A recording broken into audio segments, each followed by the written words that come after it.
इयत्ता 10वीत उत्तीर्ण झालेल्या विद्यार्थ्यांच्या उज्ज्वल भविष्यासाठी त्यांना प्रोत्साहन देण्याकरिता शैक्षणिक वस्तू देऊन त्यांचा गुणगौरव करण्यात आलाय। हा कार्यक्रम शिवसेना उपनेते दशरथ पाटील यांच्या प्रमुख उपस्थितीमध्ये आणि मार्गदर्शनाखाली आयोजित करण्यात आला होता।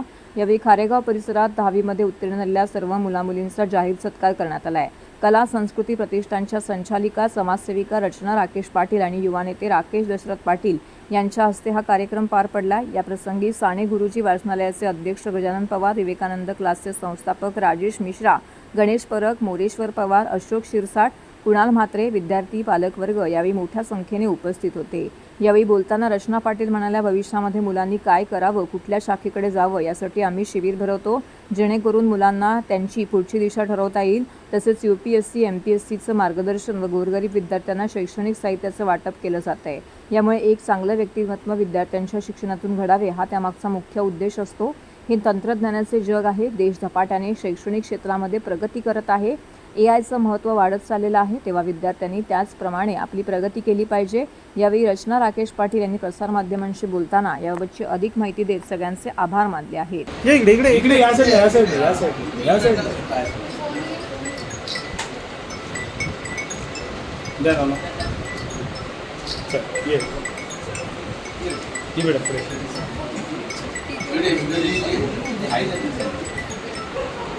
Yes, चला नेक्स्ट।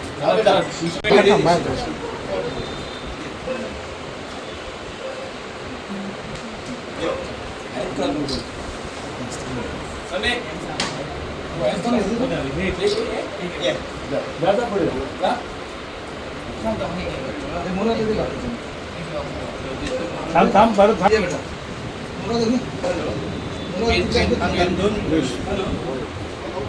चला चला चालत त्यांनी पुढे बाहेर जाऊ नका फक्त द्या मामा द्या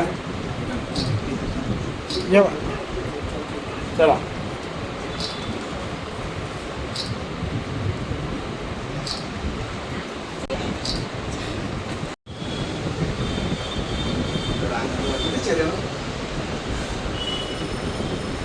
द्या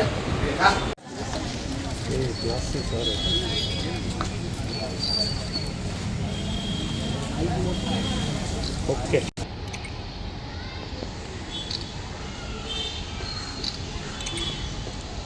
कळवा खारेगाव या परिसरातील आणि आपल्या माननीय श्री दशरथदादांच्या संकल्पनेतून आणि त्यांच्या मार्गदर्शनानेच आपण दरवर्षी 10वी 12वीच्या विद्यार्थ्यांसाठी हा एक सत्कार सोहळा आणि त्यांना एक मार्गदर्शन मिळावं, पुढच्या त्यांच्या भावी आयुष्यासाठी किंवा त्यांच्या ज्या वाटचालीसाठी शुभेच्छा देखील दिल्या जातात।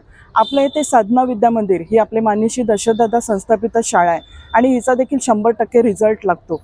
आणखी एवढं सांगेल की आपल्या वाचनालय साने गुरुजी वाचनालय येथे देखील आपल्या MPSC आणि UPSC विद्यार्थ्यांसाठी मोफत असं त्यांना सगळं शैक्षणिक साहित्य मिळतं आणि ते आपण प्रोव्हाइड करतो। त्याचबरोबर अशी काही तळागाळातील मुलं आहेत ज्यांना तिथे बसता यावं, त्यांच्या गैरसोय होऊ नये यासाठी दादांनी बऱ्याचशा सोयीसुविधा करून ठेवलेल्या आहेत। आणि यापुढे जाऊन एवढंच सांगेन की तिथे अशी काही मार्गदर्शन शिबिर देखील आपण आयोजित करतो, ज्याद्वारे मुलांना त्यांच्या भविष्यामध्ये त्यांनी कोणते साईडमध्ये जावं किंवा कोणत्या पद्धतीने पुढे जाता येईल। आता पाहतो आपण की तंत्रज्ञानाचं युग आहे, बदलतं सर्व काही जसं जागतिकता येत चालली आहे त्याचप्रमाणे बदलतं शहरीकरण, औद्योगिकरण आणि याद्वारे AIचा प्रभाव जास्त वाढत चाललेला आहे। आणि मी आमच्या प्रभागातील मुलांना आम्ही मार्गदर्शन करताना एवढंच सांगणार की अशी साईड निवडा ज्यामुळे आपल्याला पर्यावरण प्रदूषण देखील थांबवता येईल। पुढे आपल्या एरियामध्ये ज्या ज्या गोष्टींसाठी आपल्याला सोयी सुविधा पाहिजेत त्याद्वारे आपण काहीतरी करता यावं, अशा दृष्टीने आपण अभ्यास करावा की आपण कोणाला तरी याद्वारे मदत करू शकू। एक चांगला व्यक्ती घडवण्याचं काम हे आपल्या शाळेद्वारे, आपल्या संस्थांद्वारे नेहमीच होत आहे आणि हे सर्व आपल्या माननीय श्री दशरथदादांच्या मार्गदर्शनाखाली होते।